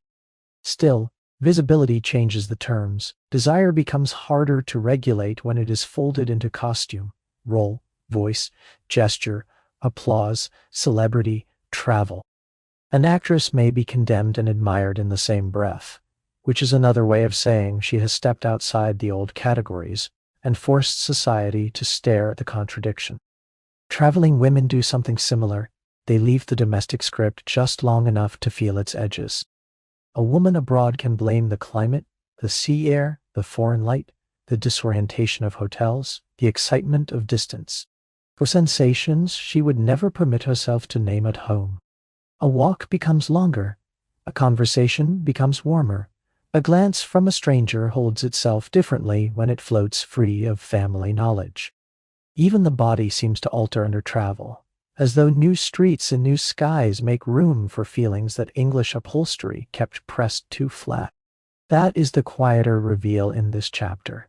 When women move beyond the fixed domestic frame, desire becomes harder to regulate because movement itself loosens the old social script. A train compartment can hold more possibility than a drawing room precisely because it is temporary. A theater dressing room can shelter bolder selves because it belongs to performance. A hotel balcony can open inward as much as outward. In motion, a woman is not erased from constraint, but she is less fully pinned to one role. That slight loosening may be enough to change the whole temperature of her inner life. And still, the section keeps its calm, stage velvet under the hand. Gaslight softening the pavement outside the theater. The sea moving dark and regular against a ship's hull. A traveling cloak folded over a chair. A train window holding your reflection for a moment and then giving it back to the night. None of this needs to be frantic. The excitement here is not noise. It is expansion, a widening of possible selves. You can imagine the actress after the performance. Powder half removed, pins loosened, the applause still faintly alive in the body. She sits before the mirror and sees, perhaps more clearly than most women of her age are permitted to see, that being visible can be dangerous and exhilarating at once. She has borrowed lives all evening, but in borrowing them, she has also stepped farther from the single obedient life prepared for her.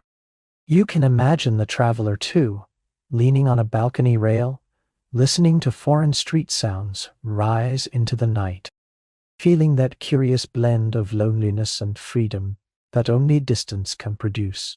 No one here knows whether she is dutiful, difficult, angelic, restless, pure, hungry, or all of those things at once. For a few hours, perhaps days, she is released into ambiguity. And ambiguity is often where desire breathes best. But motion does not carry every woman toward glamour. Soon this widening world will darken again, because outside the domestic frame desire does not only become freer. Sometimes it becomes more exposed to money, danger, and survival.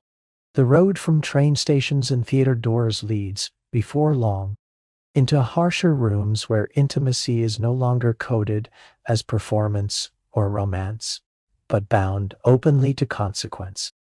The city looks different when desire has to earn its keep.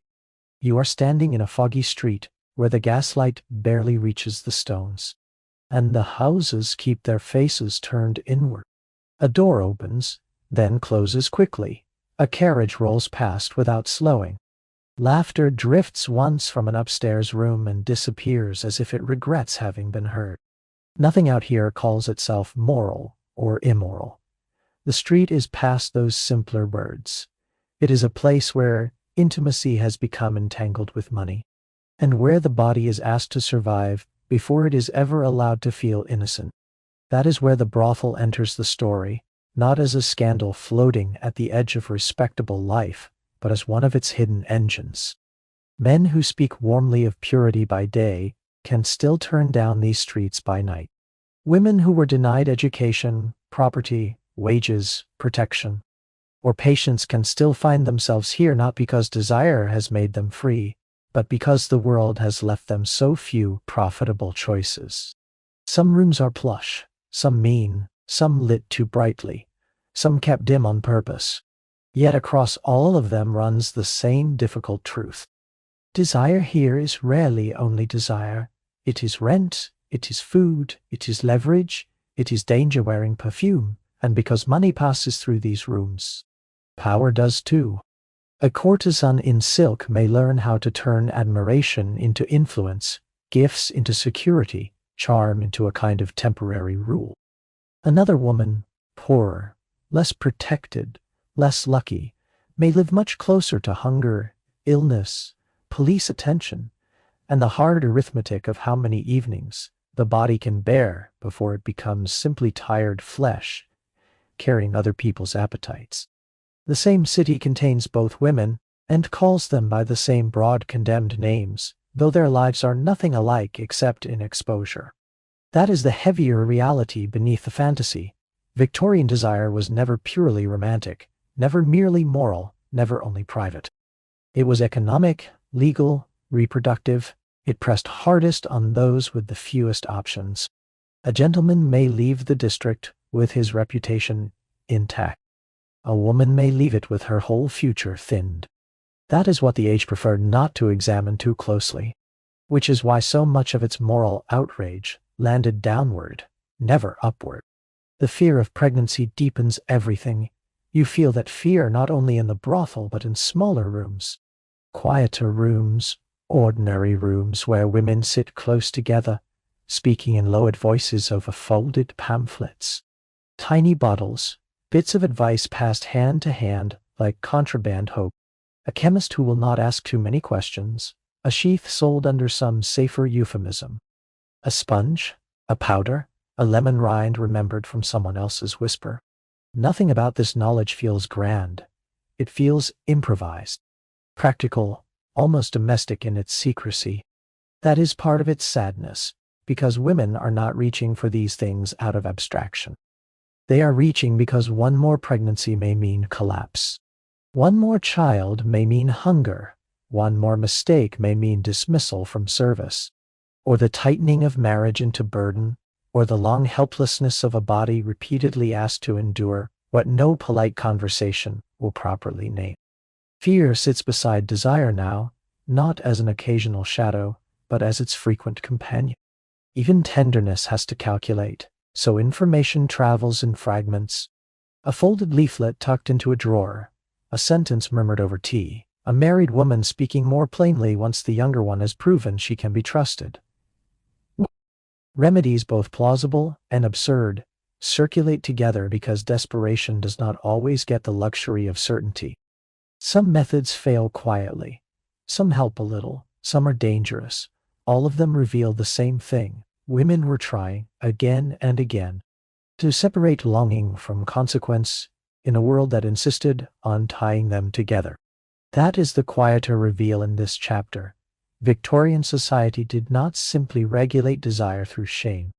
It structured desire through money, law, pregnancy, disease, and class, and then judged women most harshly where the structure wounded them most. Even the law enters the body this way. A woman may be inspected, registered, suspected, treated as a source of contagion, while the men who visit her pass back into ordinary public life under cover of the same hypocrisy that built the district in the first place. So the whole system repeats its old habit. It takes a mutual act, a social demand, an economic pressure, and writes the burden more heavily onto the female body. Still, the rooms remain strangely quiet, a sealed cup on a table, a pamphlet folded twice. And tucked away, a woman sitting on the edge of a bed counting money that will not last. Another listening to whispered advice with one hand pressed low against her own stomach. Outside, the fog settles deeper. Inside, choice is narrow. Nothing here needs melodrama. The truth is already heavy enough. And yet not every woman remains trapped forever inside the standard domestic script or its darker alternatives. Some step partly outside it through widowhood, some through wages, some through work that brings hardship and a different kind of freedom. After these rooms of consequence, the story will turn toward those women next, the ones who live in the cracks of the system and discover that desire changes again when dependence loosens, even slightly. After the dim rooms of consequence, the next part of the city opens a little.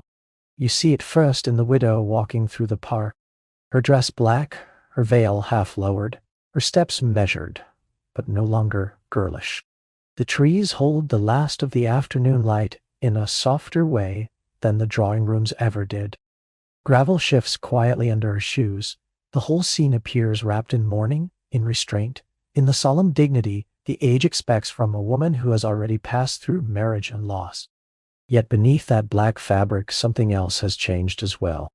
She is no longer a daughter waiting, no longer a bride being arranged, no longer a wife fully contained inside another name. That difference matters. Widowhood is grief. Certainly, it is loneliness, adjustment. The strange silence of a house, after one voice, has gone missing.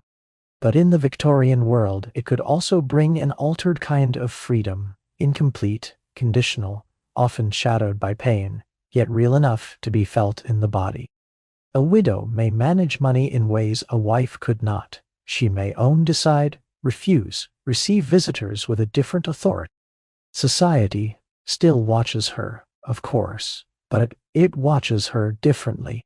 She has already crossed the threshold of sexual respectability. No one can pretend she is untouched by life now, and that gives desire a new atmosphere in which to breathe. Not innocence this time, not the carefully staged modesty of the marriage market. Something steadier, more seasoned. A woman in mourning may walk through a park and feel the gaze of others rest on her, with a curiosity that would have been too dangerous in girlhood. The black veil itself becomes a paradox. It is meant to mark sorrow, yet it lends mystery. It announces loss, yet sharpens outline. A widow is supposed to recede, but sometimes the very costume of retreat draws the eye more strongly than color ever did. There is a soft irony in that. Society clothes her in grief and accidentally gives her a new kind of visibility. She is expected to be subdued, but not innocent, reserved, but not unknowing. If warmth returns to her later, it does not carry the same bright scandal as a young girl's first appetite. It may still invite gossip, certainly, but it also has more room to exist as experience rather than error. A widow has lived too much to be explained back into angelic blankness. That is one road out of the old script. The other sounds very different. A factory whistle blows in the morning dark. The air is rough with smoke. Inside, the looms begin their endless clatter, and a young woman stands at her station with sleeves rolled, hair pinned hastily, hands already knowing the day's labor before the day has fully begun. Here there are no parasols, no supervised card tables, no parlor songs floating across polished air. There is noise, motion, heat, repetition, wages earned by the body rather than inherited through marriage. That difference matters too. The factory girl is constrained in harsher ways than the widow, but she also lives under a different arrangement of possibility. Work exhausts her. Yes, it hardens the hands, narrows the back, leaves the lungs and nerves carrying the day's machinery long after the shift ends. Yet wages, even small wages, alter the shape of a life. A woman who earns may rent a room, buy her own ribbon, choose her own walk home, linger at a Saturday dance, take her lunch in the company of other women whose worlds are no longer governed entirely by fathers and parlors.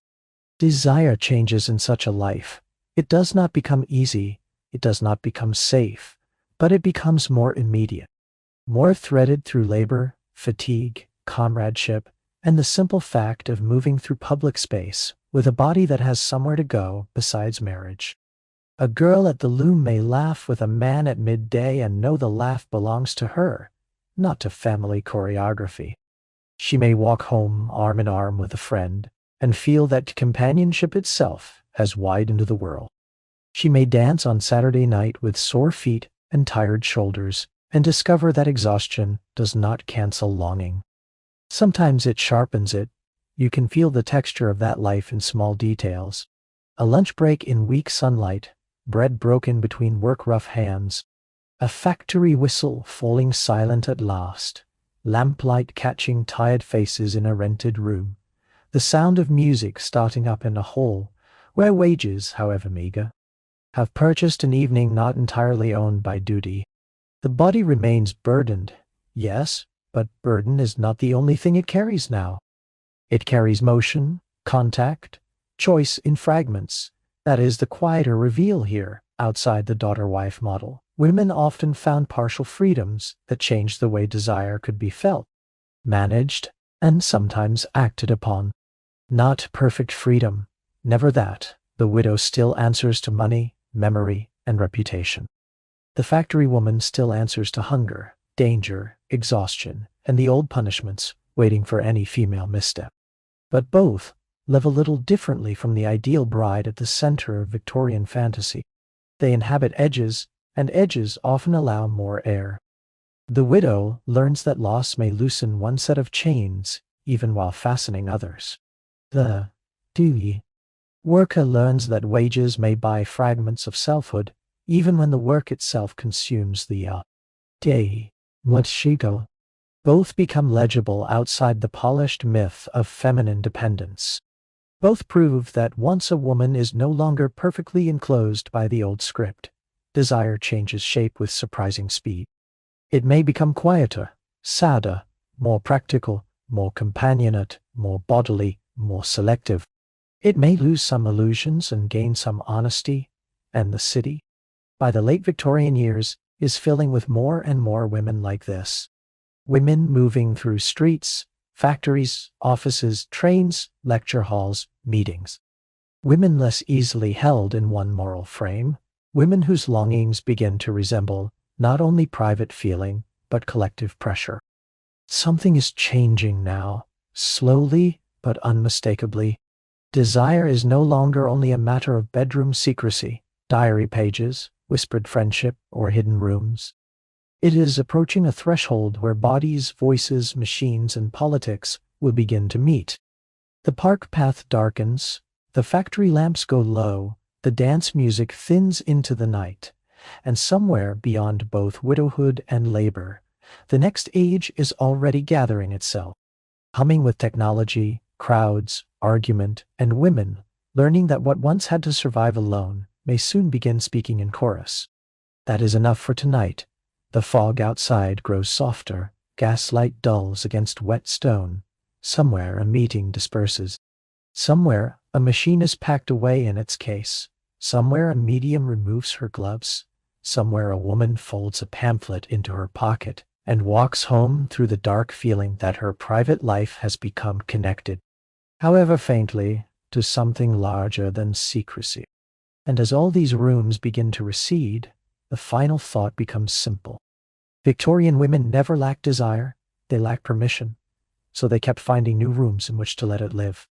In prayer when speech was forbidden, in paper when the tongue could not move, in art when appetite needed beauty as cover, in fashion when concealment itself became electric, in friendship when blindness offered shelter, in machines, meetings, and movement when the century finally began loosening its grip.